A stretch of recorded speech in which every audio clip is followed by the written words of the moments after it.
Hello, you wonderful people. So for today's video, as you can tell by the title of the video, I'm going to be talking about the whole Sony, Marvel, and Disney situation, in particular updates, because now it turns out that the deal is back on. Obviously, like, they came to some new negotiations, which it's nuts how fast this whole situation turned around, because it went from, oh, he might be out of the MCU to he is out of the MCU for now, and now it's like literally like, nope, he's back. And it's like this whole thing literally took place over the course of a month. Like, obviously I brought it up before, this is like some big business stuff that we're getting some of it publicly, but there's a lot of stuff that's going to stay behind the scenes that we'll never know the ins and outs of this whole situation. But it's just nuts, which at the end of the day, hey, I'm happy, but it's just surprising to me that, like, I was always hopeful, like, oh, maybe eventually later on down the road before things happen or get too far along, they're able to reach a negotiation. I wasn't expecting it this soon. No one expected it this soon. Like, it just kind of like, wait, what? Okay. Last time we heard was, like I said, from the CEO of Sony being like, yeah, the door is closed once again for now. And it's like, okay, so that's a whole situation. Like I said, I am happy to hear this news because I'm glad to know, hey, Spider-Man's back in the MCU. Obviously, this is me just kind of running my mouth off at the top of it, but obviously, if you're unaware about the more intricate details, obviously not a lot is known, but the little bit that I picked up, because other people picked up these details, is apparently the new deal is 75-25. It's where they negotiated. Sony getting the 75, Disney getting the 25. Well, now Spider-Man is going to get a third solo movie, so like another movie in the Homecoming Far From Home trilogy. That plus, it's also said that he's also going to have one more MCU appearance after that. I obviously no specifics, but like the date that was dropped for the third Spider-Man movie, like, was like, it's slated for 2021. It's July. I don't remember the specific date off the top of my head. I'll include an annotation for it. But that's kind of a lot to kind of just like, okay, kind of throw at us all at once, which obviously it's like, great. I mean, because I brought it up last video, like, I was legitimately curious, like, how Sony was going to handle the whole, like, you can't reference anything from the MCU, because the whole question is, like, well, what counts as the MCU? Spider-Man specific characters, I feel like it counts as, like, Sony stuff, so, like, MJ, Ned, Flash, like, people in his school, like, everything that doesn't have to do specifically with the MCU, I think that could all transfer over, but everything else and literally every other character outside of that school, don't bother. I think that was kind of my understanding, but nevertheless, we kind of don't have to worry about that now, because it's like, hey, the next movie, which I'm so excited about, that's probably one of the movies I am the most excited about, just to figure out, like, where do you go after that major cliffhanger with Far From Home in many different regards. Spoilers for Far From Home. The whole Nick and Maria really being Talos and his wife. Is that his name, Talos? Is that right? Yeah, I think so. Yeah.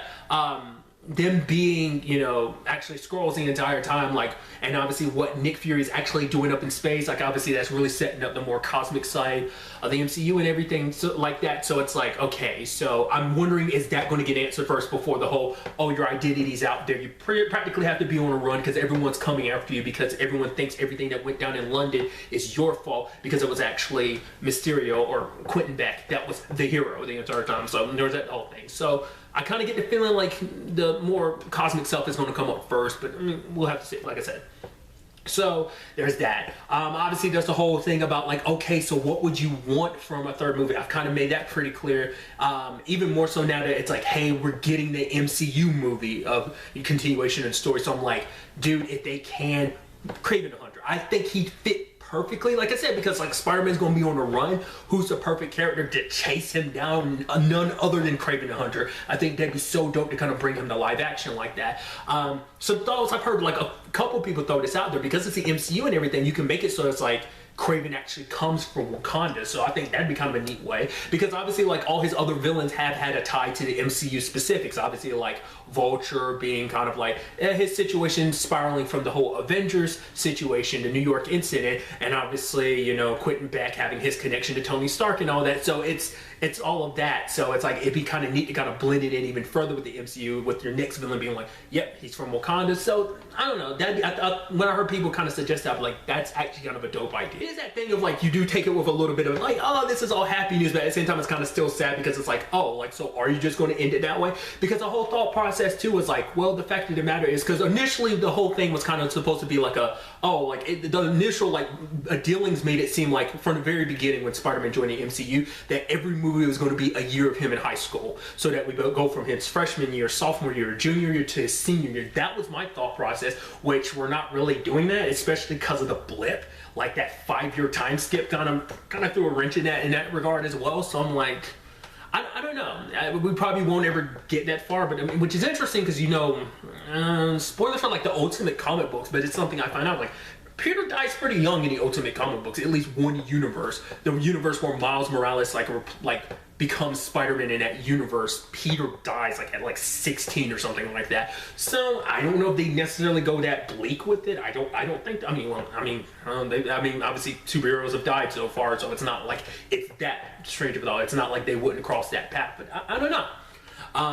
But especially because he's gonna have an MCU appearance after that, not unless that's like him from an alternate, dimension or something like that, depending on the multiverse and stuff like that. So that's something to kind of be considered. But it's like I'm so interested to see what like that third movie what's going to be like, like having such like the story revolve around such a massive thing, like who might pop into it to kind of go like, are there going to be any Avengers to help him? Or because like I brought it up, like the whole thing of like maybe this be kind of like a more back to basic Spider-Man in the sense that he is on his own. There's no MCU help, but maybe make some winks and nods to the greater universe, but he's kind of on his own. I mean, kind of interested to find out who he would turn to in that time, because he's literally the only superhero in the MCU movie-wise that has to deal with that. No one else, everyone else's identities are kind of out there in the open, so he's kind of in a very, very unique situation, even amongst all the other superheroes in his universe, so that's something to kind of really think about.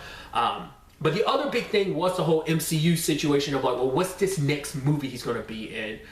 Because some thoughts are like, well, is it going to be an Avengers movie? Which we won't kind of expect them to do an Avengers movie this soon. But who's to say, like, because obviously, like I said, the movie's coming out in 2021. But who's to say, like, the MCU other appearance he's going to make afterwards, when that's going to happen? Maybe it's going to be a couple years down the road, maybe not. Maybe it's going to be him part of setting up like some young Avengers. The one that's kind of gotten thrown around a lot because people wanted it for a long time is Deadpool and Spider-Man, because there was a specific comic book run that had those two characters together kind of, getting into shenanigans and stuff. I'm not that familiar with it, but even when I saw that pairing, I was like, oh, that's an interesting pairing. There's actually an episode. I don't know if he ever made other appearances because I never finished the show because I got around like season 3. I still have to circle back to it, but Ultimate Spider-Man the cartoon, there's actually an episode where Peter kicks it with Deadpool for a while, and I'm like, that's a very, like, because obviously it's not going to be like wild and crazy and, like R-rated like the Deadpool movie and stuff like that. Because I think that in itself kind of gives you kind of a rough starting point on what potentially you could see from like a Peter Parker and Deadpool thing. Because obviously also the question becomes like, well, then by then will they have figured out the whole Deadpool thing? Because that's the whole big thing with Disney. It's like, well, how are they going to handle Deadpool? Obviously the biggest suggestion has always been like, well, do an R-rated movie, give Deadpool his R-rated movie, but then when it comes to him being in like the MCU stuff, make it PG-13 and it can play with that, where it's kind of like, wait, they're not even going to reference my other movie because it was R-rated and it's not part of the MCU? Why is it not part of the MCU? They break the fourth wall and Peter's like, who are you talking to? Wait, why? And especially because it's Tom Holland and Ryan Reynolds, so it's like that combination in itself. An interesting pairing I heard too is Captain Marvel and Spider-Man. I think would be kind of really interesting, especially because of that cute little moment they have in Endgame, which I'm like, I always love it. He's like, oh, I'm Peter Parker. She's like, hi, Peter Parker. You got something for me? It's like that little moment like that. I think is pretty neat. I've read an article suggesting Captain Marvel and Spider-Man like that. That was kind of a plan already. It's a whole thing of them suggesting this because Captain Marvel is a likable character. I don't agree with that, but it's like everyone's entitled to their own opinion. Like that's how some fans feel, which is like, hey, you can feel that way. I don't feel like that. So it just makes me kind of feel like, oh, that's a shitty reason to put the characters together. I think they would just naturally gel. I just think their interaction in that moment. But hey, that's one moment building an entire movie. Either way, I mean, that could still lend itself to the whole aspect of like you could take Peter, you know, celestial, not celestial, more cosmic if you're kicking it with Captain Marvel. And he's like, wait, no, I literally went through all of this with Infinity War / Endgame. Now I'm back in space again. I thought I was going back to being like your friendly neighborhood Spider-Man. Why am I finding myself in this situation? I mean, it could also be a Guardians of the Galaxy situation, especially if they're setting up a whole Nova situation. But once again, that's something I keep bringing up. Like, I don't know how they're going to handle the whole Nova thing, because I know he is a part of the Guardians of the Galaxy. Obviously, he does his own thing, but I mean, even that I'm only aware of because of the Ultimate Spider-Man cartoon, which that cartoon, he kicked it with so many heroes, so that's another thing to kind of consider as well. Like, you know, it's like it could literally be a number of characters he kicks it with, some that are already established in the universe, some that might be established by the time he makes that potentially final MCU appearance. You know, it hasn't been labeled as a final appearance, but like whether there's any more beyond that, for right now it doesn't seem like it. But you know, obviously negotiations will probably come up again later on, regardless of the whole situation. So that's something to kind of think about, is potentially him kicking it with like the Guardians, because I think that would be pretty dope, you know, see him and Star-Lord and just like see those interactions kind of build up, you know, because that also depends on what the future of the Guardians. There's like so much that needs to be handled. I know the thought process, like, well, Fantastic Four and X-Men, that depends on if they're established at that point in time too, because, you know, because that's something I've been, you know, I've talked about this before, of like, I was wondering what they were going to do about that whole situation before, way before they ended up getting the rights and they brought Spider-Man into this universe. I was like, what are they going to label him as? I was like, are they going to label him as an Inhuman or something like that? Which in retrospect is like, that would make sense, but it's like, because I think they would just label him as an enhanced person, but obviously, like, because of his situation, Peter is a mutant, so, you know, obviously the mutations in his DNA end up creating a whole man-spider thing, which I'm wondering, will they ever tackle that in a movie? Will that be something we see in 3? I doubt it, but I mean, you never know. But I mean, that could play into like an X-Men storyline, whether if they would, like I said, there's so many possibilities, and also kicking with the Fantastic Four. Spider-Man's just one of those characters that just kicks it so well with other characters, because I even heard someone kind of suggest like, oh, put him in with like Bruce Banner, and I was like, oh, that's an interesting pair, because they never really had, they actually had no interactions, because in Infinity War, Bruce is like, wait, there's an Ant-Man and a Spider-Man, so he had never interacted with either one of them at that time. Like, obviously, because of Endgame, he's interacted with Scott subsequently, but still, he's never interacted with Peter, at least not on screen that we're aware of. So that could be something interesting, like, you know, one scientist to another, especially, you know, with Peter being in a position of like, hey, I'm taking on Tony's legacy and stuff like that. So I think that's something to kind of be considered with all of that. Obviously, this whole conversation is kind of things going one way. The whole big thing, too, is like, well, what does that mean on the other side of things, of like bringing this story and establish Peter Parker and the MCU over to the Sony verse, Venom verse, whatever you want to call it, because obviously there's a whole thing of like, I heard certain things being like, there was stuff set up for like Tom Holland to shoot some scenes in Morbius.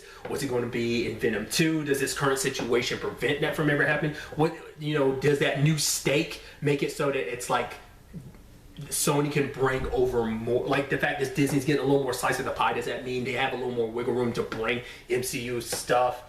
Like, maybe that's what they kind of bargained for. Disney's like, oh, let us get more of that spider stuff, or, you know, I don't know. Like I said, there's so much about this we don't know, and it's so exciting to kind of find out like where this whole situation is going to take us, because I'd be so excited to kind of get these universes blended a little bit more, that you could bleed more stuff over. You can set stuff up in the Sonyverse and for it to kind of trickle over into the MCU, or maybe even some stuff for the MCU kind of trickling over with Spider-Man into like the other stuff. Like I said, it depends on how this whole situation works. Obviously, this video is probably going to go up in a couple of days, so by then probably even more information is out. So I don't know whether I'll just add more stuff later on, or will I just make another video entirely. It's a whole thing, you know. So I'm so excited to see, you know, where this all takes us. Like I said, I'm excited in general to have Spider-Man back in the MCU. My question to you guys is, at the end of the day, like, let me know some of your thoughts about this whole situation from top to bottom, about, you know, where it all started to where it is now.